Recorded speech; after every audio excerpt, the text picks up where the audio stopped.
I'm drafting again, so I wanted to share how I plot my books and write them in the most efficient way possible. Since getting a book deal, it's become super duper important for me to write books in a timely manner, not waste time because deadlines. It will vary with publishers and how many books that you're currently on contract for and everything in between. But at the moment with my publisher, I'm on 1 book a year and then I'm also writing stuff in between out of contract. So it's a lot and deadlines get super duper dicey. So I'm going to go over how I develop a book, an idea, plot it, and then write it as well. This obviously differs very much depending on what sort of book you're writing. For a standalone or a start of a series, you're really starting from scratch, so you're kind of coming up with the characters, the plot, the themes, everything for the first time, and that's a lot more work. For sequels, it is a challenge, but it's a completely different sort of challenge because you have those characters, you have the theme, the age range, all of that, but you're kind of doing everything in your power to make it bigger, better. If you're writing a horror, bloodier, all of the above. Writing is a super solitary, personal thing, and everyone's gonna do it differently. And honestly, that's what makes it fun.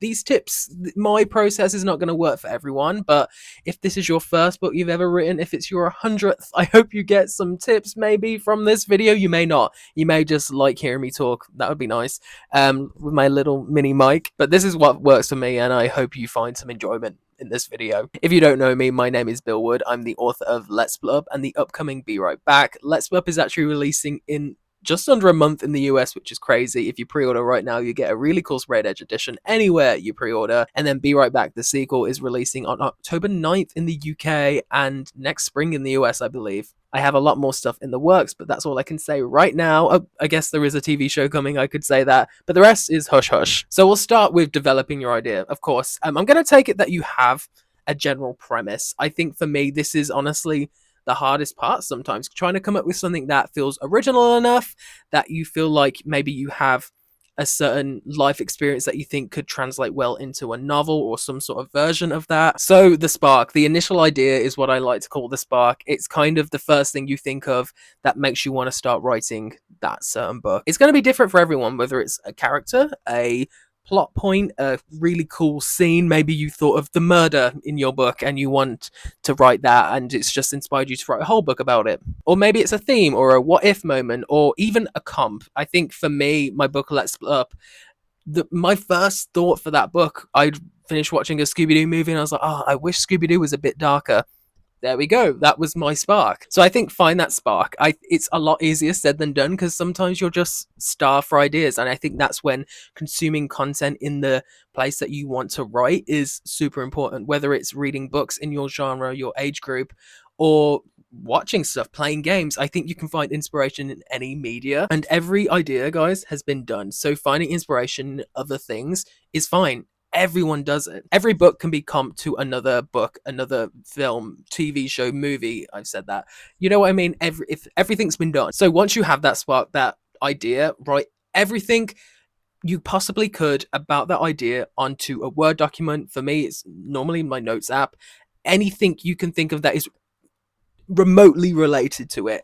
I've had so many times when I thought of ideas, cool lines, scenes, and then I've forgotten about it and that idea is gone, lost forever. Write everything down. And when I say everything down, I mean everything. So even if it's just like your intended genre audience, I think that's really important to kind of work out before you even start plotting, because that's going to influence how old your characters are, the pacing, the writing you use, the sort of language, everything like that.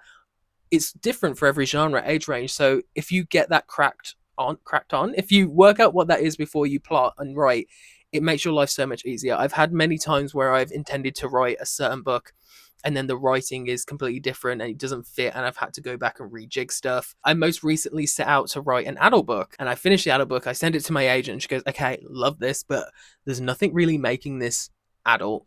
You need to think about how you're going to make this adult, because it was reading like just higher upper YA, and that's something I worked on. And now for like subsequent books, that's something I really focus on, because I realize, okay, I've been in such like a YA brain mode that it's something that I need to work on. And yeah, of course, for my book Let's Split Up, I knew the tone I wanted to evoke and I just made sure I really nailed that in the coffin. But then for the sequel, because I already had that specific 2000s teen horror tone and vibe and genre, I didn't need to do that again because that wasn't going to change. So for the sequel, the first thing that came to me was setting, and then that's where the idea bloomed. So in my case, it's as simple as opening that notes document and writing everything down. I normally write it in literal bullet points of just ideas that are even out of order, and it just gives me the flexibility to move things around. I think that's especially really useful if you're writing a mystery, because clues can be moved around super easily. I've tried doing post-it notes and it looks amazing, it takes a really good picture, but it just makes it a lot harder to move things around super easily. It's also really good for fantasy. When I've written fantasy in the past, world building, it's really easy with a fantasy book to get really excited and then just info dump everything at the beginning. I'm saying it like that because it happens to me all the time. But if you write your world building points in bullet points, it's so easy just to cut and paste in a different part of the book, and look at that, you're no longer just info dumping all of it at once. So for me, this kind of like pre-plotting is like cut and paste, stitching the story together really roughly, just so I have like a general premise, an idea. As well, I like to just list characters that I think are going to be in the book, my core characters. I normally have a cast of them, so I like to put them, maybe their defining features, qualities, everything like that. I just like having that to start with before I start my official plot. And I'm saying it like that because I'm already plotting, but I like to have a document called official plot. And my official plot is really just lengthening that notes app plot. It's quite a generalization because everyone's going to do it differently, but for me, that's just how it works. And it's one of those things that you can't really explain because it is such a personal thing and it just flows. It's just how you work it out. And sometimes, yeah, it is me staring at the screen, just going over certain ideas until something clicks. I'm like, oh yeah, that's a good idea. Let me add that. Okay, so example, just say I've got all of my bullet plot points right here. And it's like, I have characters who find out about the bad thing, and then the next point is them finding the body, and then the next point is they go to school, something like that.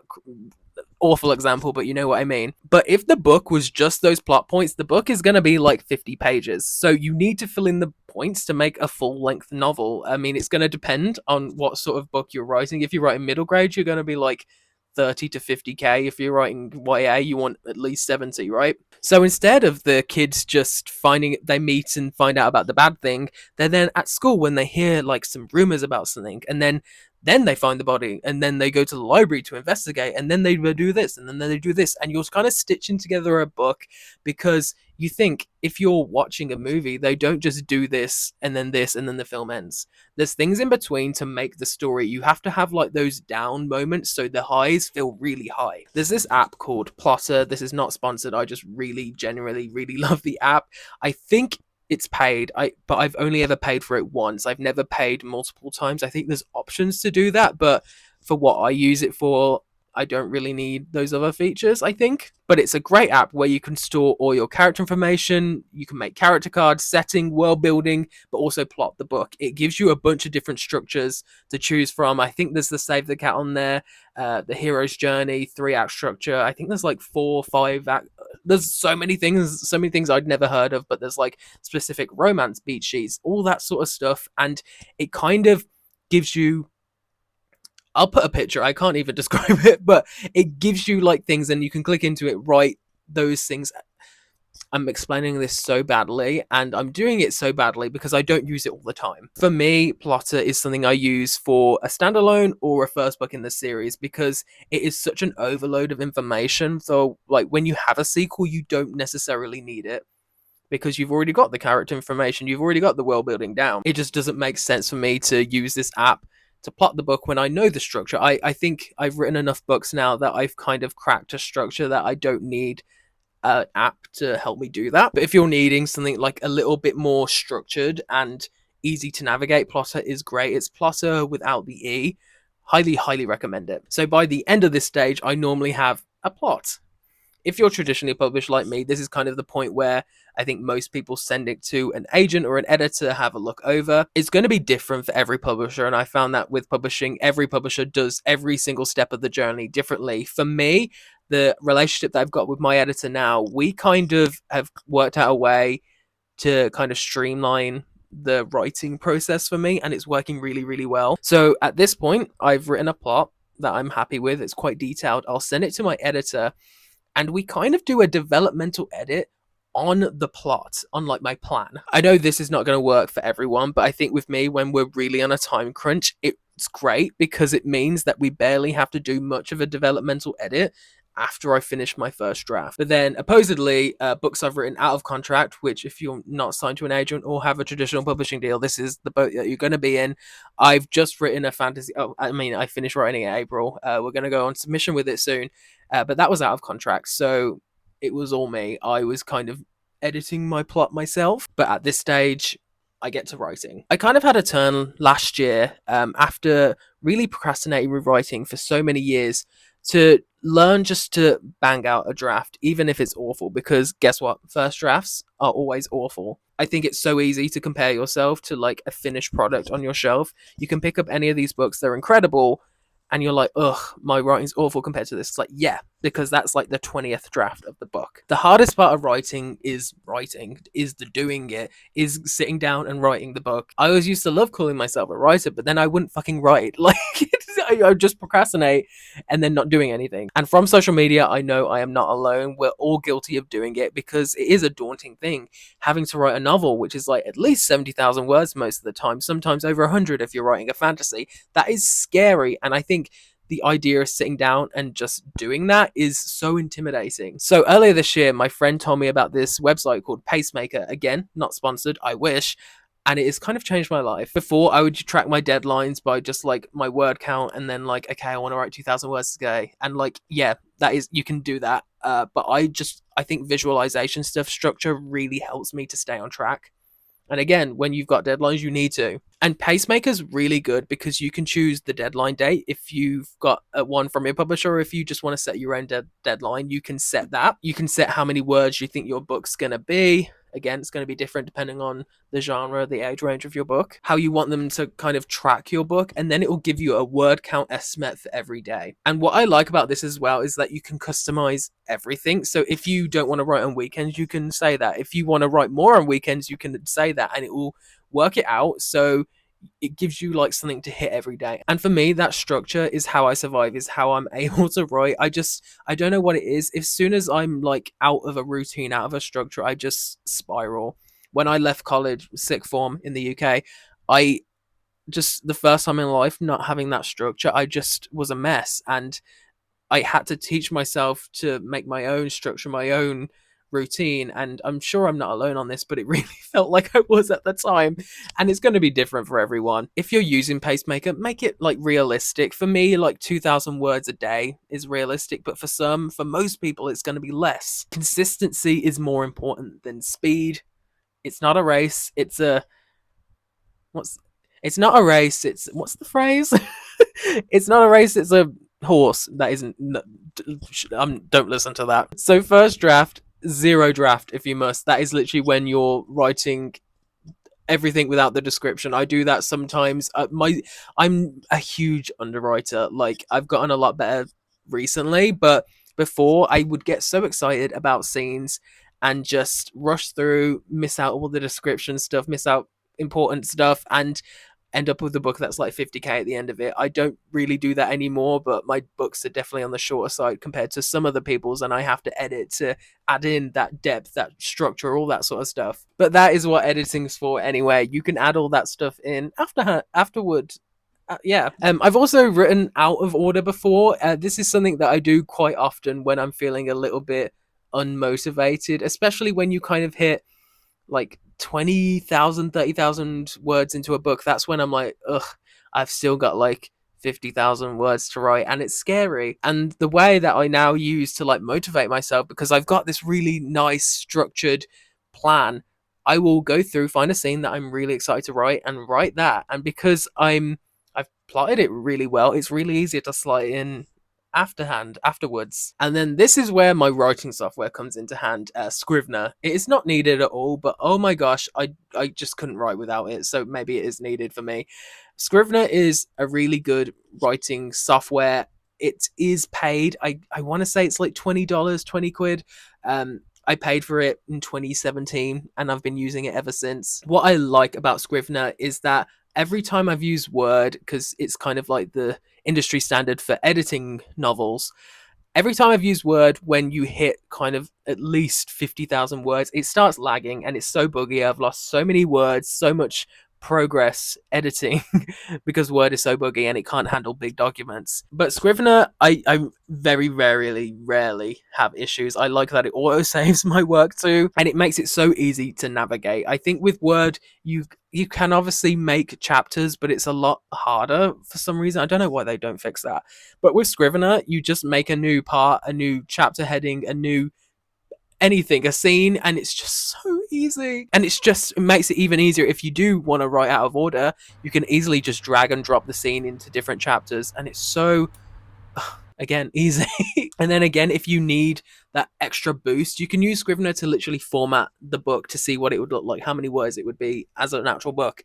And that, I think, for sometimes, if it's your first book and you need that visualization, like I've just written a book, that can be so detrimental into finishing it, because I think the first book you ever write is going to be kind of the turning point. For me, it was, at least when I first finished that book, I was like, whoa, I'm a writer now. And sometimes you need that push, that self-esteem boost, you know? Again, writing is so solitary. You're doing it by yourself most of the time. I'm really lucky that I have friends that I write with, sometimes online, on Zooms, in person sometimes, and sometimes you don't have that and you're doing it by yourself and you've got no one to say, yeah, you just did that. But if you can see your book in like a PDF format, yeah, you can tell yourself you did that. And I guess that kind of takes me on to my other point, is don't edit while writing. This is going to be a hot topic, but for me, that is a sign of procrastination.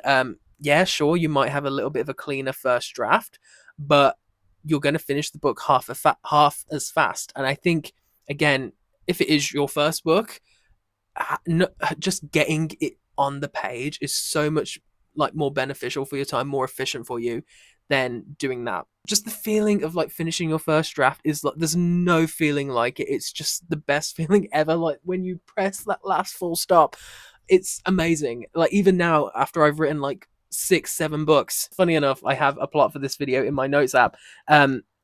If you can, keep your plot open. Now, I'm super lucky that I have 2 monitors, so I can have my manuscript here and then my plot open here, and that just makes my life so much easier. You can refer to it so much easier. But again, you don't need that. You can easily just switch the tabs. But then also, kind of like a double meaning, keep your plot open. And what I mean by that is, if you're writing and you're reading your plot and then you come up with like a better twist, a better plot point, a better character moment, stop and do it. I think those sparks are what make a great book. If I was like too scared to deviate from what I'd started with, some of my books would be awful. It's one of those things where sometimes you write a really safe ending maybe, and it's not until you're writing it like, wait, this just hit me.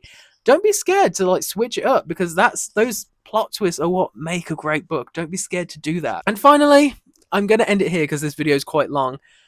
Have fun. Writing is fun. It shouldn't be a grueling task unless you make it. I'm not going to go over editing and how I edit my novels, because again, it's very different, but it's also not sort of like the writing process. Editing is kind of something different for me. But if you do want that, if this video has helped you all, please let me know, and I more than happily go through my editing routine, because that's something that's definitely changed a lot for me. I've got 2 different ways of doing it now that I am traditionally published, but I think it would be useful, hopefully, and if you do want that, please let me know. But yeah, I hope this video was useful. My voice hurts now, but I've been talking for so long. But my name's Bill Wood. My books, Let's Split Up and Be Right Back. Is that what it's called? Yeah. They're out soon, or they're coming out soon. I'll put links in the bio. Thank you so much for watching. Please like, subscribe, hit that. Do we still have the bell? If there's the bell there, please hit it. And yeah, thanks for watching.